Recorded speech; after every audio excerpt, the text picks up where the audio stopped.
Bonjour tout le monde, ceci est un cours réservé aux premières années bac. Il s'agit de l'analyse du chapitre 13. On vise comme compétence à travers l'analyse de cet extrait la maîtrise des procédés de la description, ça veut dire les moyens de la description et les fonctions de la description. Vous avez un texte à lire plusieurs reprises pour le comprendre. Essayez d'utiliser les questions simples en lisant le texte, qui parle, à qui, où, quand.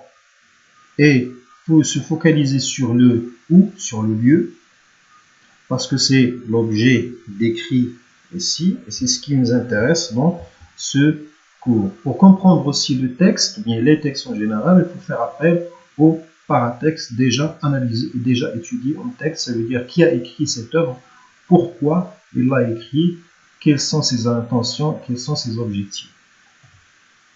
Vous avez la première question, il s'agit de repérer ce qui est neutre et ce qui ne l'est pas.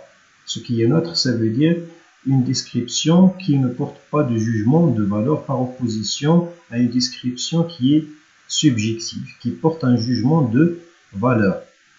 Vous avez 5 questions, donc à chaque fois vous allez dire s'il est neutre ou bien s'il est subjectif, ça veut dire s'il est valorisant ou dévalorisante. Situe le passage, c'est la deuxième question. La situation du passage, c'est une question qu'on vous pose souvent à l'examen régional. Il est souvent posé de différentes manières. Alors, c'est une question qu'on pose pour vérifier si vous avez lu ou non le texte.